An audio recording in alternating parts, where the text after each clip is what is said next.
804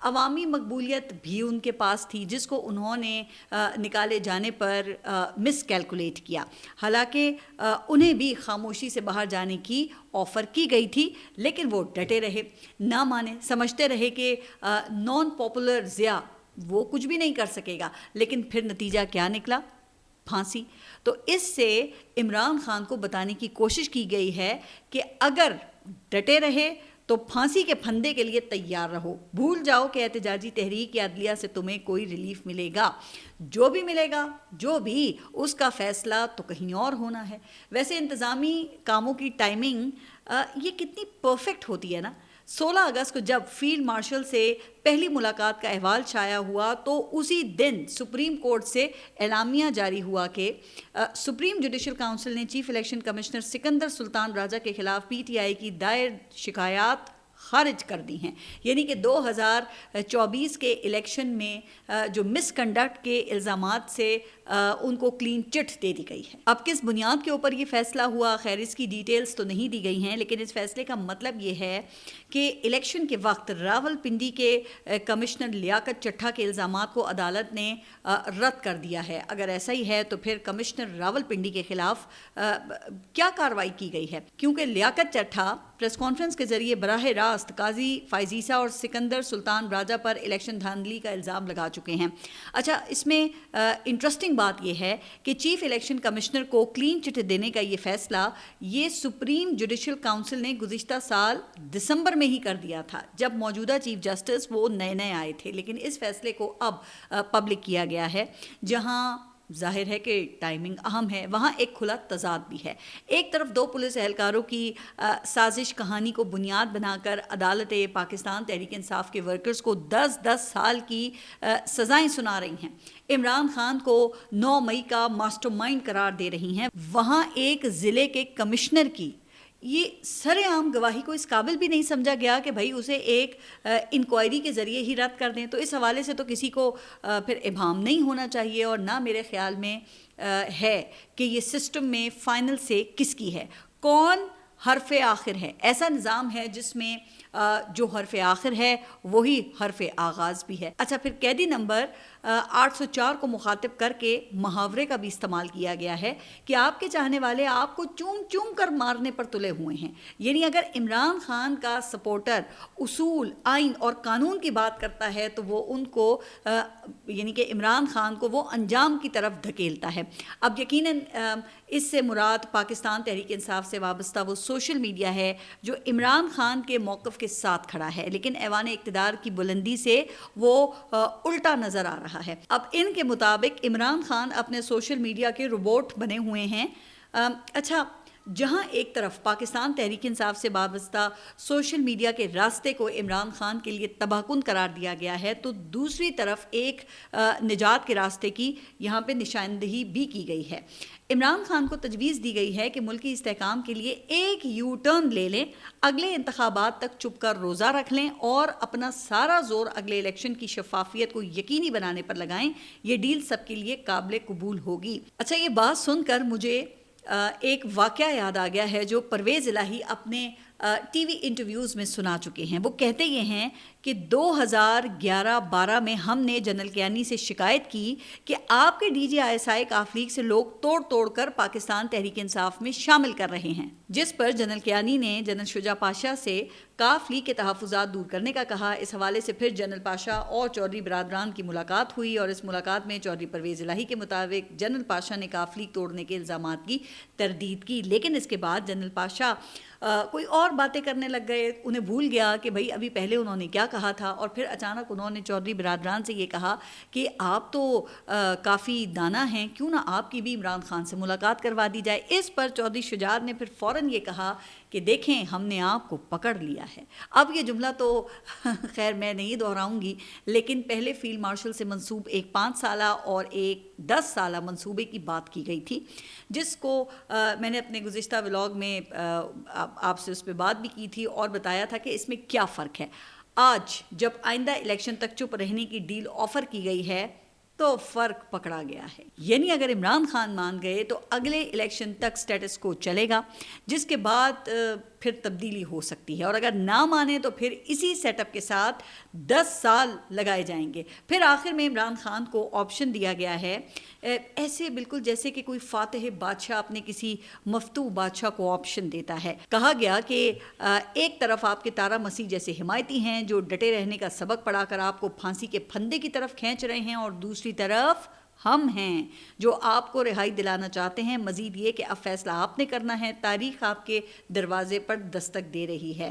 اب یہ تو خیر مجھے نہیں پتا کہ تاریخ دروازے پر دستک دے رہی ہے یا تاریخ اپنے مستقبل کا سودا کر رہی ہے، لیکن جناب اس بات میں برملا یہ اعتراف موجود ہے کہ عمران خان کے خلاف بنائے گئے تمام کیسز بوگس ہیں، ان میں کوئی جان نہیں ہے، اسی لیے تو انہیں پھر رہائی کی مشروط آفر کی گئی ہے کہ معافی مانگو، رہائی پاؤ، اگلے الیکشن تک چپ رہو اور پھر مزے کرو، اور اگر ایسا نہ کیا تو پھر پھانسی کا پھندا یعنی عمران خان کا فیصلہ کسی آئین اور قانون کے تحت نہیں ہوگا، جو بھی ہوگا وہ ضرورت کے تحت ہی ہوگا، اور پھر قومی مفاد سے بڑھ کر بھلا کیا ضرورت اور ہو سکتی ہے۔ اسی لیے اب کہا جا رہا ہے کہ علاقائی تناظر میں مضبوط فوج کی ضرورت ہے، یقیناً ہے، اس سے بھلا یہاں کون انکار کر سکتا ہے؟ شام، عراق، لیبیا، ان کا حال ہمارے سامنے ہی ہے نا، لیکن کیا اس کی بنیاد پر عسکریت کو سیاسی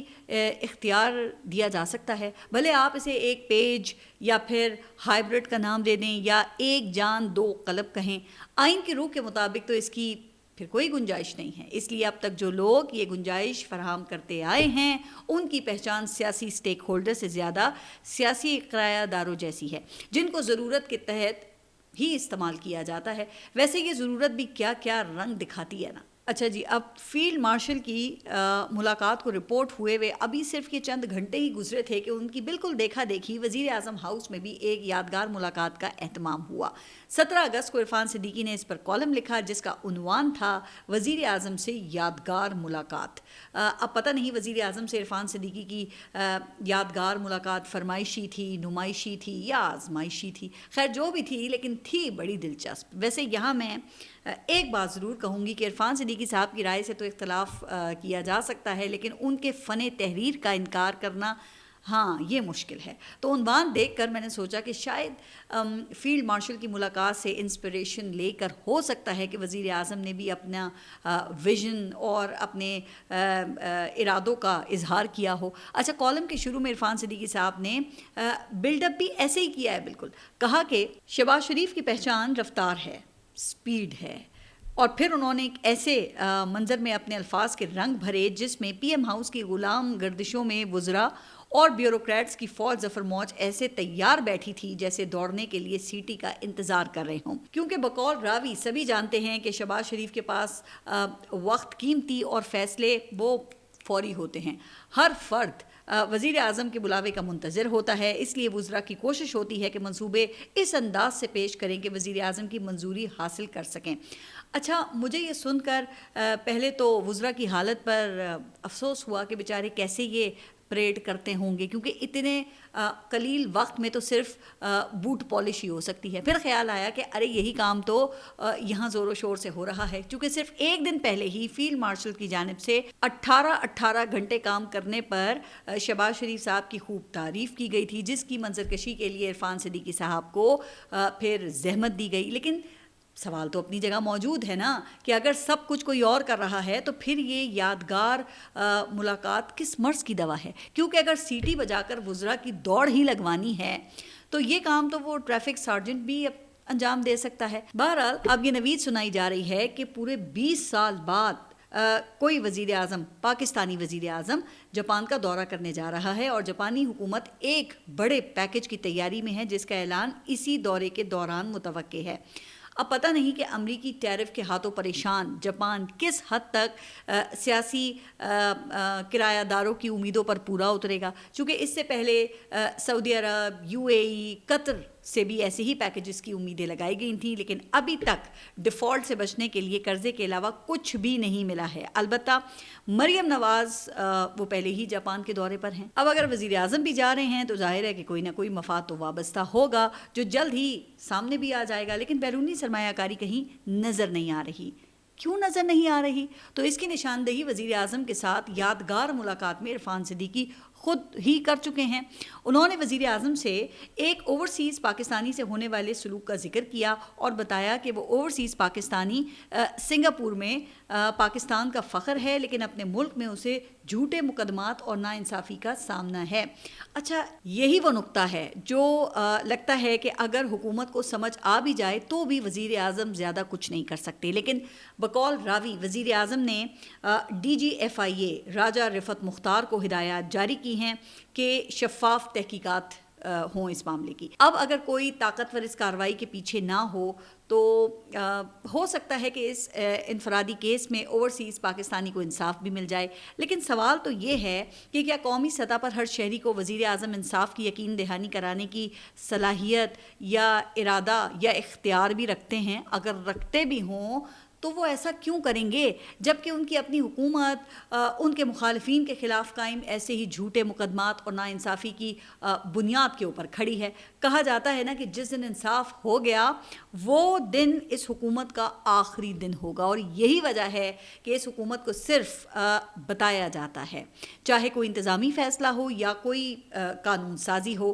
اب تک کے ریکارڈ کے مطابق تو حکومتی اتحاد وہ بس سیٹی کے انتظار میں بیٹھا رہتا ہے کہ جوں ہی سیٹی بجے اور یہ بجاوری کے لیے دوڑے لگائیں۔ لیکن اب سنا یہ ہے کہ 27ویں ترمیم کے معاملے پر نون لیگ کو اب کچھ خدشات لاحق ہو گئے ہیں۔ اس ضمن میں کچھ دنوں سے سوشل میڈیا پر مسلم لیگ نون کی اعلیٰ قیادت کی ایک مبینہ میٹنگ کی بازگشت سنائی دے رہی ہے، جس میں میاں محمد نواز شریف، شہباز شریف، مریم نواز، اسحاق ڈار اور خواجہ آصف شریک تھے، جہاں مبینہ طور پہ یہ فیصلہ ہوا ہے کہ 27ویں آئینی ترمیم کی حمایت نہیں کی جائے گی، جس کے بعد پھر یہ فیصل واڈا کے ایک بیان کو ہائی لائٹ کیا جاتا ہے، جس میں کہا گیا ہے کہ منافق سیاستدانوں کی ایک اور سازش پکڑی گئی ہے، سب اپنی اپنی سمت ٹھیک کر لیں۔ اب اس حوالے سے گزشتہ روز اسحاق ڈار نے لندن سے ایک بڑا بیان دیا ہے، جس میں انہوں نے 27ویں ترمیم کی ضرورت سے ہی انکار کر دیا ہے۔ اسحاق ڈار کی طرف سے کہا گیا کہ ملک اچھا چل رہا ہے، 27ویں ترمیم کی ضرورت نہیں ہے، ابھی تو ہم 26ویں ترمیم کو ہی ہضم کر رہے ہیں۔ ویسے جناب، یہ جو آخری فقرہ ہے نا، اس سے لگتا یہ ہے کہ حکومت کو ہاضمے کے مسائل شروع ہو گئے ہیں، کیونکہ کہا یہ جاتا ہے کہ 26ویں ترمیم کے نتیجے میں کارروائی تو پاکستان تحریک انصاف کے خلاف ہوئی ہے، لیکن اس سے حکومت کی اپنی اہمیت کم ہو گئی ہے۔ وہ ایسے کہ اگر اب پاکستان تحریک انصاف کا خطرہ مکمل طور پہ ٹل گیا تو پھر غیر مقبول حکومت کا بوجھ اٹھانے کا جواز ہی ختم ہو جائے گا۔ تو یہ ہے وہ چھری جو سب موج اڑانے والوں کو پانی میں نظر آ رہی ہے۔ آپ سب اپنا خیال رکھیے گا، اور اگلے ولاگ تک کے لیے اللہ حافظ۔